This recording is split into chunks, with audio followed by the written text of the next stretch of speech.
My why is because I believe every single person deserves to be heard. That every single person has greatness within them. Hello, and welcome back to another episode of Master Your Life, a story and really dedicated to the impact that people make in sharing stories of grit and determination and how they've approached mastery and here to serve. And today I'm very excited to introduce Fred. Fred, welcome to the show. Kate, really excited to be here. We've known each other a while, but we really haven't had a chance to dive in deeply like we're going to right now. Okay, and hold on to your hat because you got two bold people ready to play. I'm just a little bit about Fred. Fred Joyal rhymes with royal, but it's a Joyal. He's a best-selling author of the book Superbold, keynote speaker, and a business advisor. He's a lifelong entrepreneur with a nice stack of successes and failures. His humble brag is he once beat Sir Richard Branson in chess. Boom, boom, boom. Welcome, Fred. Thank you. Yes. It's always good to have a humble brag in there somewhere. Absolute. I'm going to steal that because a lot of things that you've already shared with me, I take massive notes because I'm a freak when it comes to things. I mean, pages and pages of notes when I'm talking to people, because it's like that process of putting stories and ideas together and bringing people together to help them see their magnificence. And I love the fact that you're surrounded by books. Is there a favorite one that you would say these two or three in my life have really impacted me, whether it's been a lifetime or maybe even in the last week or month? I put out a list every year of the 5 books that impacted me the most that year. And Bittersweet was she's the woman, Susan, and her name's slipping by me, but she wrote Quiet about introverts. And then she wrote Bittersweet about how there's actually a way to really appreciate the quality of life by not being afraid of being sad or sorrowful about certain things. Life, it has that as an element to it, and that adds the richness to your life. It's not all about being high and up all the time. Not at all, right? But That's such a beautiful thing. Do you know what bittersweet looks like? I remember getting caught in it when I was a kid. Do you remember it? No. It's like thorny, but it has these little orange, bright orange things. It's like this beautiful plant, but it's all thorns. So it looks like it's really pretty, but you get entangled with it and it hurts. These aren't just like your rose thorns, like these are like barbed wire. It's like briar patch, right? Yeah. And it's such an interesting thing. Yeah. Bittersweet's kind of, and I love that metaphor for life. So I have a question for you because you come across so confident. Were you always a confident human? I was 180 degrees from confident. I was very much socially introverted. I couldn't make a phone call. I couldn't, I actually got hired for a job and the boss said, I think you could sell for us. And he sat me down to do cold calling. I couldn't make a single phone call. And, I didn't meet people I wanted to meet. I didn't ask girls to dance. I didn't try stuff. I just kept stacking regrets until it made me so frustrated and angry that I said, I have to find a way out of this. And just over decades, really transformed myself by pushing myself into discomfort. What was that pivot for you? Because it's interesting. You say stacking regrets, and that's so, that I feel that, right? Because it's how so many of us are lived our lives one brick at a time, one regret at a time, one missed opportunity at a time, one saying no when you should have said yes at a time. Did you have something that kind of snapped or caused, things to kind of fall away for you? Yeah, there was a situation, and this is a very personal story, and it wasn't the first regret. It was kind of the last straw. Is there was a woman I was really interested in, but I had known her a long time. And there was a moment where I could have spoken up. She was actually staying over in my apartment. And I didn't speak up. I didn't advance it to a romantic level. And then a few years later, I was at her wedding, went to her wedding, and she married this guy and was very happy with him. Her life has turned out great.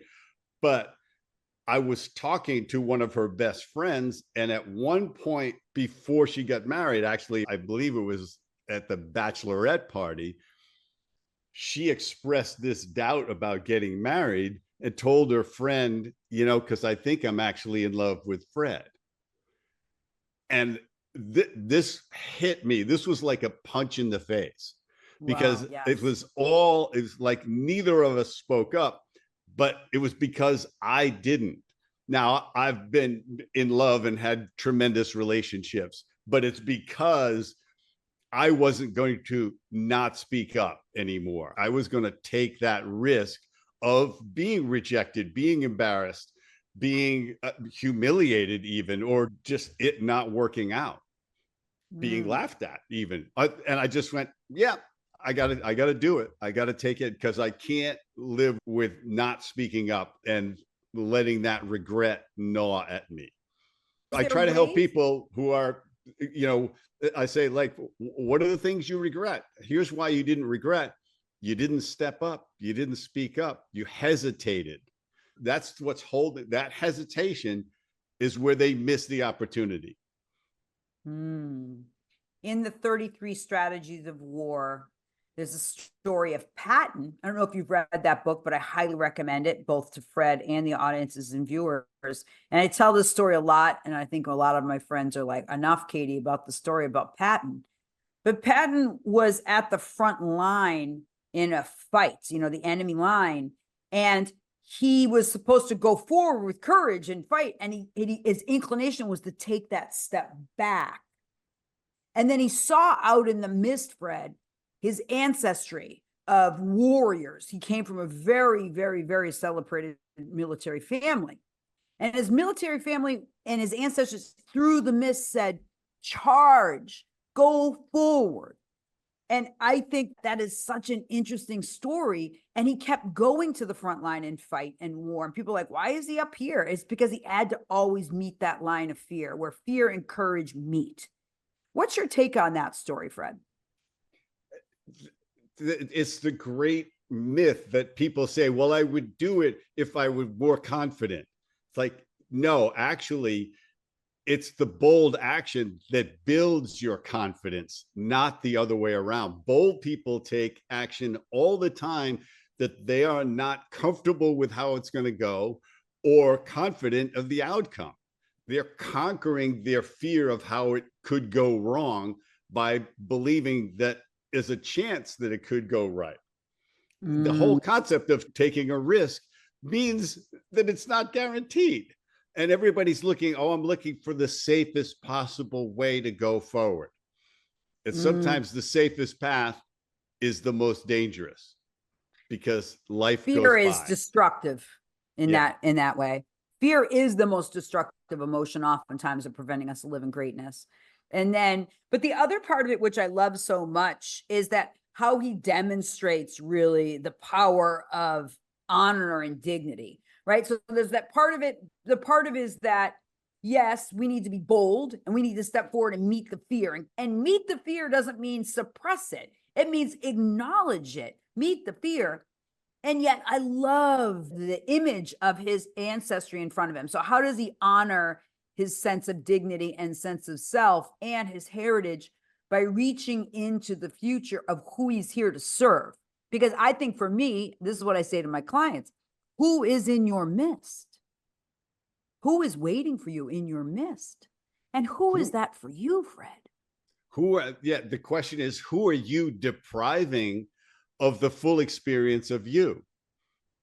A lot of people, if you're holding back on yourself, it's like, oh, people aren't going to be interested in me. People don't want to know what I have to say, or I might fail at this business if I try it. There's people who start businesses that have a transformational impact on the world. And some of them just have transformational impact on their town or on the 50 or 100 people who work for them in that company.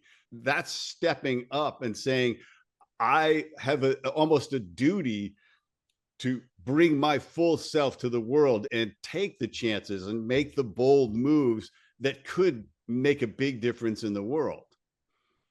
And sometimes it's just one decision. It's like, I am quitting my job and starting this business. And I don't know how it's going to go, but I'm not giving myself a way out. I'm going all the way in. What's preventing people, Fred, from doing this in a culture of people that are petrified, afraid, anxious, depressed? Part of it is they haven't built their boldness muscle. Their default mode is to hesitate and play it safe. So they don't have any boldness strength. And so what I teach people is boldness builds just like a muscle. You have to strengthen it by controlling the intensity, the dosage of the experience, so that eventually your default mode is to be bold, is to step up when it matters. Because people say, oh, I'm confident in all these situations. I say, except, yeah, when it really matters, when you see that business person you'd really like to meet, or that potential partner that you'd like to walk across the room and introduce yourself to, that's when you suddenly don't have the boldness. So you have to work on your boldness as a life skill to get yourself to make it your default mode. It's not going to instantly happen because, oh, this is really important, so now I'm going to step up. You don't, it's just like running a marathon. You don't train to run a marathon by the first day running 26.2 miles, because you'll be crippled from that experience. Pretty much. You'll be like David Goggins, even though David Goggins still is bold. So you said something very interesting, to build boldness by degree. What does that mean? It means wherever you are, you have to venture into your discomfort zone, but not so far that you retreat back into your shell and never come out. So and everybody's different. If some people, like, they can't even make eye contact, and I say, okay, so what you're going to do is you're going to start by smiling at 5 people a day, and get used to the idea that 3 of them won't smile back, or 1, or all of them, and not take it on, because it's not about you. And you just in yourself to that sort of thing. And then you're going to start to say hi, and people aren't going to say hi back. And you realize it's not about me, but I also didn't die. And then just start to do other stuff. Strike up a conversation in line at Starbucks with the person in front of you. Oh, well, how could I possibly do that? Well, how about complimenting them? Just have, like, your default mode is to just offer what I call a drive-by compliment to people. And once you start doing that, you realize there's a feedback loop that happens where you get this positive feedback, maybe from 1 or 2 people. And you say, wow, that I made them feel good, and I feel pretty good about it. And also, I was uncomfortable, but I got through it. And you get better at it. The people go like, no, I want to be really good at my social skills before I start. That's not how it works. Good luck with that. Yeah. Good luck with that. Because you and I were both laughing because both of us are introverts. We're bold introverts, and which is such an interesting thing. People would never think that we were that. Yes. So what do you mean when you say your reflex as an introvert is to not be bold? Can you talk a little bit more about that? Yeah, but I feel the hesitation, but it doesn't stop me. And the real difference between most people and bold people is bold people never stop themselves. And what they have found out is if they don't stop themselves, almost nobody else will. So they get way farther than they thought. And they have learned, this is the most amazing thing. This is the transformation that happens, is you suddenly shift where trying and failing feels better than not trying. Trying and failing feels better than not trying, because not trying gnaws at you. Trying and failing just says, Wow, I bungled that one. Yeah, I gotta get better. I get that what did I do wrong? Yeah, That's, right. It gives you a place, grieve the a moment, landing ground. feel bad about it for a moment and say, all right, and what did I do? Oh, I walked up and complimented this woman's body part, as a way of saying hello, and that didn't go particularly well. Yeah, she didn't like that. Yeah, I was like, I don't know who taught you to do that, but don't do that. And, college try, as they say, the yeah, old yeah, college try. So yeah, how do and you view boldness, different realms of boldness? And I'm going to bring this up because I'm curious about it, and men and women, because I think that in many ways, I think men have been deconditioned to be bold because of the cultural pressures, or cultural allowances, I should say. And yet women have been fostered to be bold in sort of bizarre ways. What's your take on what boldness looks like in the future? I think that there's definitely a gender difference in terms of how you're perceived as bold or not bold. But in both genders, you have to let go of what other people's opinion of you is, what their judgment is about you. Bold people have about 5 people in their lives whose opinions really matter to them, and they don't worry about anybody else. They may reflect on it and go, wow, those people really didn't find me interesting or funny or smart, but they don't hang on to it because they say, this is who I am and this is who I'm bringing to the world. I don't need everybody to love me. That's fairly unrealistic. I would rather have 5 great friends than 2,000 followers that don't know me at all and I've created this illusion of who I am. And but yet we've defined our identity by how many likes we get, you see? So that's why I bring this up, because it is such an anomaly of our society. What you're saying is be okay being different and people not liking you. And yet our society is obsessed with likes and how can I make, and I don't want to drag on social media because I use social media for my benefit, and not necessarily for sales, but to learn things or connect with people maybe that I've never met and all that type of thing. So I feel like I have a healthy balance with social media at some level, but I also know that when I get unfollowed on Instagram, it pisses me off, because when I'm more bold, I lose followers. When I say I'm competing in a bikini competition in 6 weeks, people don't like my boldness there. And when I say I'm doing, they don't like it. So I've struggled with my boldness as a woman because I've been called strident, harsh, too confident, arrogant, too loud, my whole life. And I've always come from a place as I'm just looking for people to serve through the mist. And that's why I love that story of Patton so much, is because I came up through a family of 9 children where I had to be bold to survive.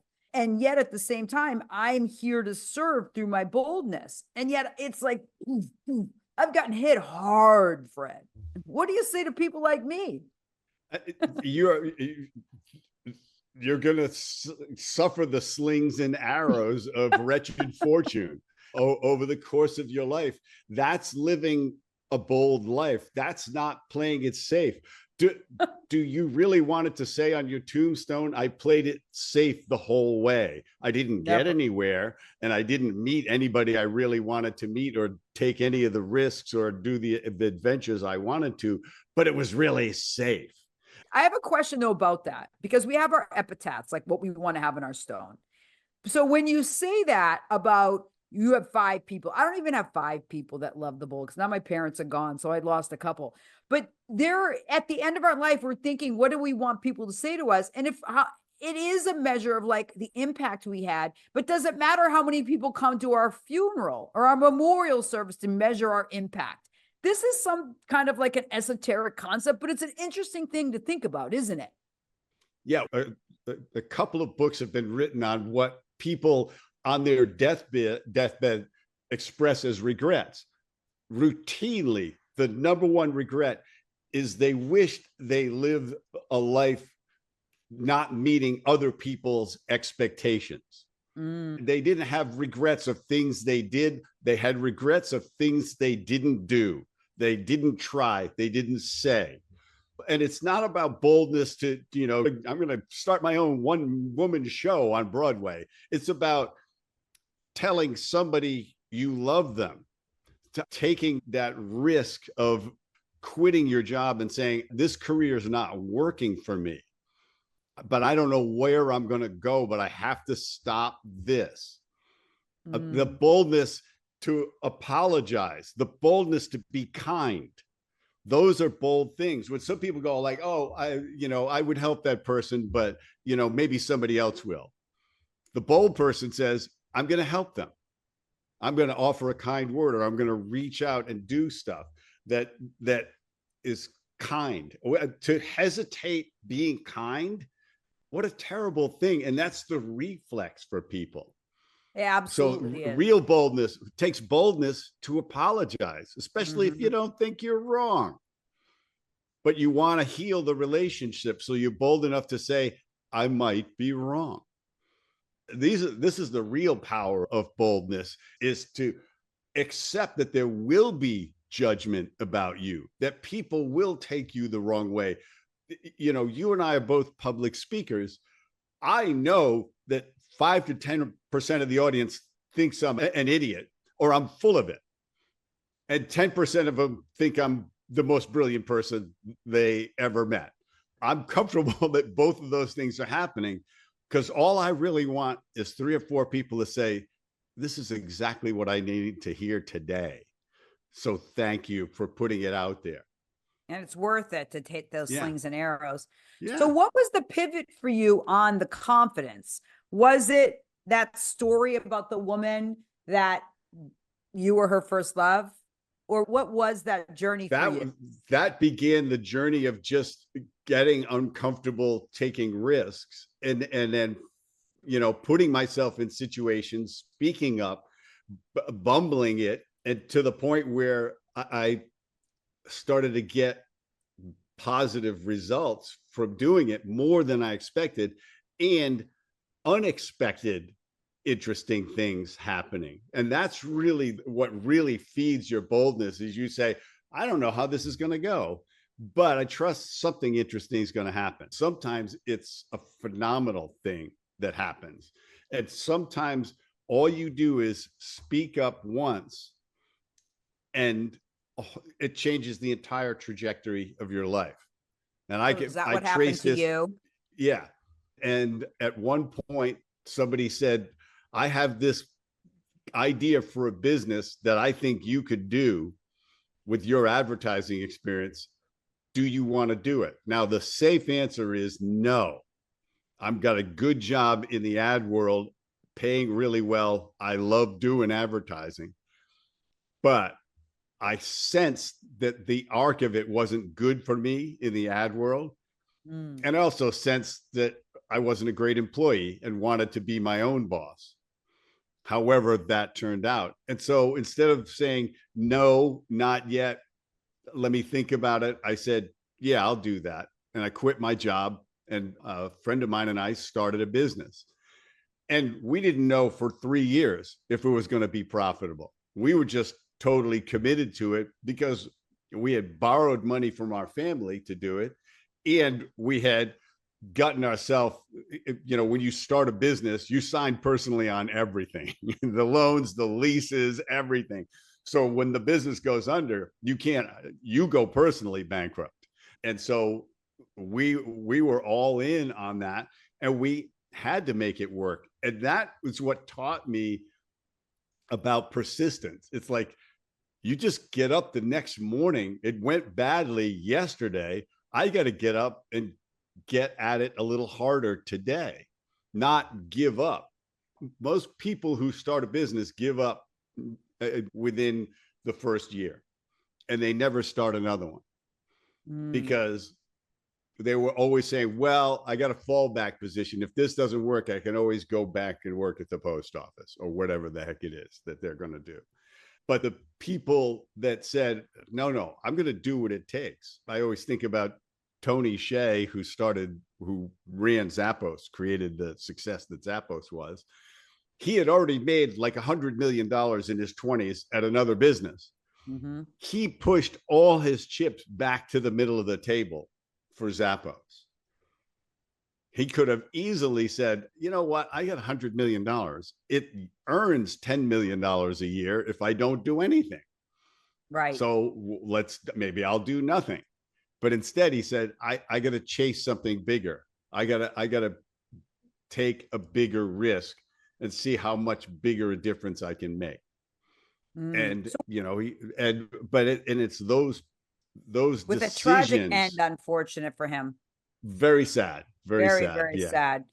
And I think that's the part that I'm curious about from your perspective, is that even though he had all the markers of success, he had people around him that were saying yes to him, providing him with drugs. And, he was entertaining all these people, and people get on your coat strings when you're living the bolder life. And then you lose perspective, you lose something. How do we stay gritty as we become bold? I think you have to be comfortable looking at where's the authenticity in your life and say, these people who are around me, I'm surrounding my people that I'm surrounded by these people who aren't bringing any real value. They're just taking from me in some way. And that feels really good. Sycophants really make you feel good. That's kind of their job, but that's just a safe path. And it's like, oh, I just trying to be, I want to be comfortable. I don't want to be challenged. So you're never going to get married. You're never going to be in a relationship. You're never going to tell these people that they're wasting your time and your energy and your money. It takes boldness to say, I need to upgrade the people I'm surrounding myself with, and tell these people we can't be friends anymore. It's the hardest part about being bold, Fred. Yeah. I think it is. And I think it's a very interesting perspective to say, when you said the 5 people, and I'm like, yeah, I don't have that. I have like 3 maybe, but it's that close circle of people. And that's a requirement for people who are bold, that you have to have that sense in living a life of boldness. There, you do need your advisorship. I truly do believe that's important. And even the greatest leaders, when you isolate yourself out, that's when you get in trouble. Even Lone Ranger had Tonto, he wasn't really Lone Ranger. He had Tonto, his silent one, Jesus had his disciples, and Patton had his people in his war room, the other generals. So we all have that. But I think that that's an important aspect of boldness, is how you keep yourself in forward motion, and yet you have advisory around you that you trust. And that includes inner advisement. And I think that really highlights the importance of discernment. Thoughts? Yeah. It takes boldness to accept feedback, harsh feedback, to let somebody into your life that says, you're off track here and here, don't you? No, what do you mean? No, I'm not. No, I'm okay. Let me repeat myself and point out why. It takes boldness to have those people in your life. And, you can shoot the messenger, but don't kill him. You have to be bold enough to say, I need to get better, and I can't do it from inside the jar, so to speak. I need somebody looking at me on the outside and saying, this is how you're behaving towards these people. Or, when you're sarcastic, 10% of the people laugh and 90% of it think you're a jerk. Mm-hmm. Oh, and all you're enjoying is the laughter. Because, that feels good. But somebody else says, you really hurt that person's feelings when they were the butt of your joke. Oh, yeah, I hadn't really thought about that. Well, time to start thinking about it. Mm-hmm. It takes boldness to stop thinking you're perfect. I mean, I need more people like, that's the biggest challenge, because I'm that for my clients, Fred. Like, I can't tell you the number of times that they will say to me, no one else is honest to me. Yeah. like you are. And and because they also know that in the honesty is a warrior that will fight for their protection of their truth, of their story, of who they are and who they came here to be. So I'm not afraid. It makes parenting really kind of shitty, but Yeah. it makes my job very, very effective, because I literally I build up my bold muscle that I'm actually like, and I think it happened after my son died, that it became untenable that I would not live more boldly, even in grief. That I was like, Yeah. oh, I'm going to do grief even boldly. Watch me. I got to figure it out, Fred. I was like, I got to figure it out. Well, it takes boldness to ask for the feedback, not just accept it. The Right. real boldness is when you invite it. You just say, Yes. to your partner, well, what's not working for you in this relationship? How I think I'm this. Is that true? Yeah. And to have business relationships that they're not your employees or even your partners, but there's somebody else, whether it's a coach, a life coach, or a different type of friend or a mentor, and you just say, this is, one of the things I struggle with is my psychology of money. And because of the way I grew up and the environment I grew up in, we didn't learn a lot about money, but we worried about money all the time. So my psychology is driven to live a life where I don't worry about money, even when I should. And Right. so That's brilliant. yeah, I need somebody else to say, did you really need that car? How much happier did that car make you? And you're like, a Well, lot. not as happy as the lease payment makes me unhappy. Right. Exactly. Right. Yeah. Creating the feedback loop. When I heard that Oprah had like 5 coaches, I was like, wait, I need a coach. And that's when I really started. And I think that people, business owners, or even partners, you've already highlighted this, that so much of it is being open to feedback. I just had an interview with Matt Gerlich from our group, and he really focuses a lot on this aspect of vulnerability. And it sounds like it's sort of like what you're talking about too, but just from another angle, where it takes boldness to be open to feedback. Yeah. And let's look at the other side of it too. It takes boldness to give feedback when it could cost you the relationship, or in your mind it could. But it takes boldness to say, this person is off course and it's hurting their life. As a real friend, the most loving thing to do is to boldly and tell them, not overweighted with some emotion or some personal urge to make yourself feel better than them or anything like that. It's just to say, you need to know this. A good friend of mine was recently remodeling his house. And he said to me, I think this remodel is probably going to cost me my marriage. He said, we fight about it all the time when we disagree. And she always wants to spend more money on this. And I'm saying, like, I don't think I can borrow more money. And he would use that sentence over and over again. I think it's going to destroy my marriage. And I said, you need to stop saying that. You are manifesting that as the truth. And he said, oh, crap, you're absolutely right. Now, that was risky for me to say to him.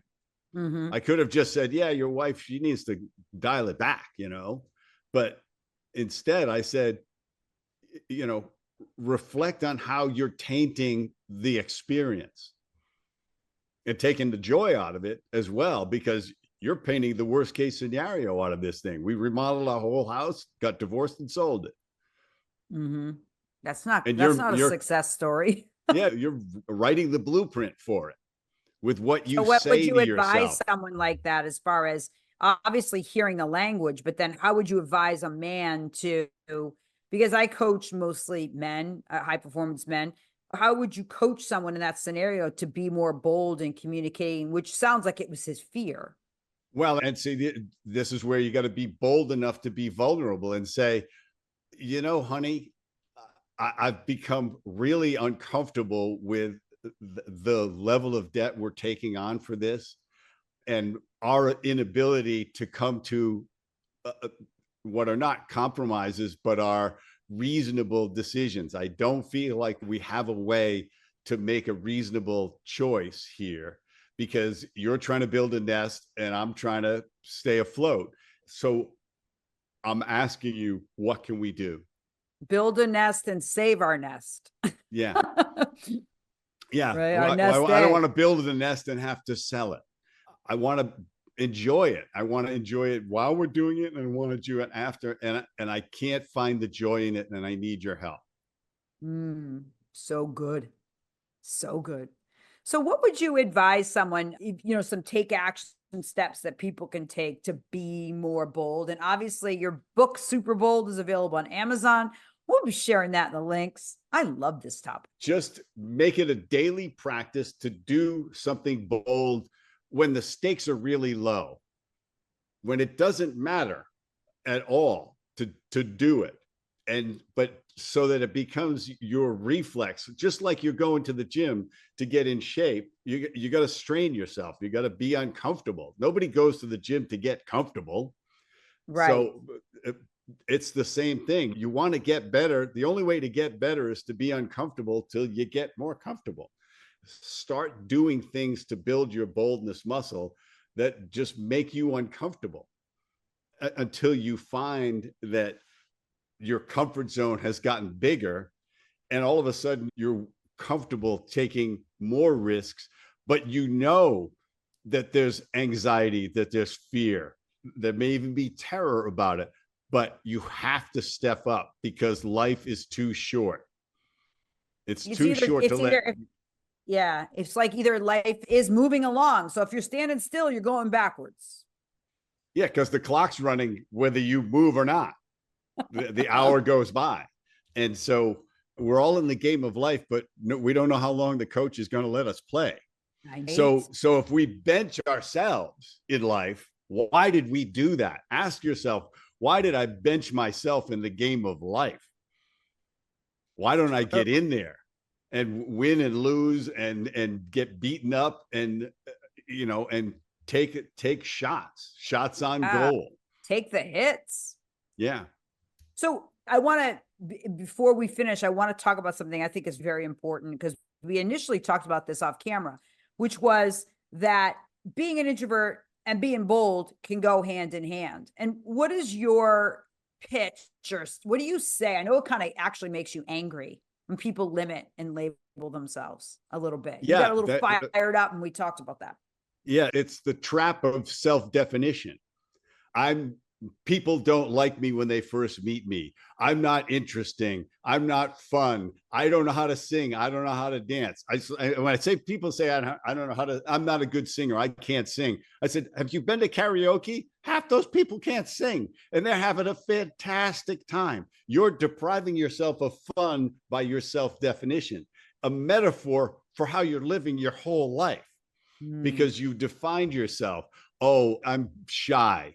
I'd rather be alone. We talked about earlier, that's a real trap, because human beings are social creatures. That is in our DNA. So you're denying your DNA when you say, oh, I don't need anybody. I'd rather be alone. You don't need 40 friends, but you should have a partner. You should have real friends that you want to be with, that want to be with you, that you're open and unselfish with, and take risks together with. One of the great things you can have is a wing person in your life, somebody who says, go. And that's how I became bolder, as I had a very bold friend, and he was always pushing me in my discomfort zone. And it made me really uncomfortable sometimes, but he would just say, I'm right behind you. Go ahead, try this, do that. Let's do it together, until eventually I said, I got to start doing it alone. And then things just start happening. And you say, wow, the bold choice paid off unexpectedly. I was on the TV show, Are You Smarter Than a Fifth Grader, as a guest. And I got all the questions right. And I had $25,000 to bet on the last question, which gets you 10 times the money. Everybody backstage said, don't do the last question. Nobody gets it. They don't want to pay the money. It's going to be too hard. This was the transformation. I couldn't live with not going with that last question. I could live with getting it wrong, which I did. I lost all the money, but No that regrets. half hour was a great show to be on. It was one of the most enjoyable things I've ever done. And they repeated the episode forever because I went for the last question. So it became this PR campaign that they were running for me. This elevated my recognition in my business, in my industry, by the fact that I had my business logo on my shirt and everything. And Jeff Foxworthy was talking about my business during the whole episode. It was like $1 million of free publicity. No kidding. Worth it. So I didn't get the 250. I just got the $1 million. But imagine if you walked away with just the small amount. That would have never been the story. It never would have been the story that you'd be telling us right now. Just wouldn't have been. Yeah. Oh, you got every question right and got 25,000. Did you go for the last question? No, I just took the money. You'll never say that. Yeah. You for that. So Fred, I love this conversation. I love the concept that your next book or something, The Trap of Self-Definition. I think that's a powerful image.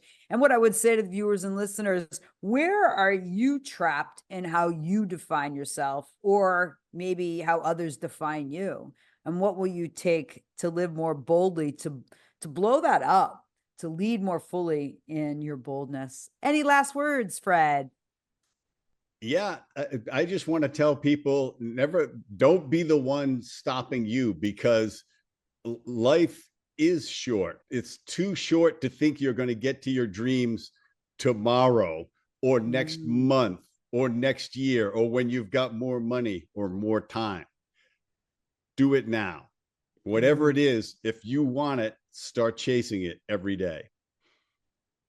Totally. And what I love about it is you can say, if I can do it, you can do it. Very few people can say that, because you actually were not born bold, but you birthed. No, and that's why I can teach bold. it. Right, like exactly. bold people can't explain to you how they got that way, but it's because they got the early reinforcement and their parents didn't suppress it, or they didn't overdose on like some situation that made them very shy or introverted, which is, that's how you get there, is some social situation or some messaging.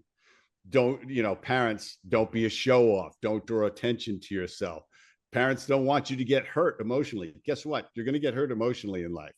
So we got these helicopter and lawnmower parents who are protecting their kids from everything, including living an abundant life. A bold life. Yes. Fred, thank you so much for sharing your message, your story, your heart, your passion, and your conviction to serve the people in the midst that need your message. They need to hear that they can do it. And us combining forces to help people believe that perhaps even in their darkest times, or even when they feel that they don't have the courage to do it, that our conversation will ignite them to take bold action. That is my dream and my goal and my purpose. Let's go, Fred. Well, thank you to all the viewers and listeners for listening to another episode of Master Your Life. I'm so grateful for you. If you like this episode, could you give it a thumbs up and subscribe to the channel? And if you really loved it, I would love it if you could share. Also, make sure to check out all of Fred's information that's in the show notes. Buy the book. Be super bold. Take good care and have a beautiful day.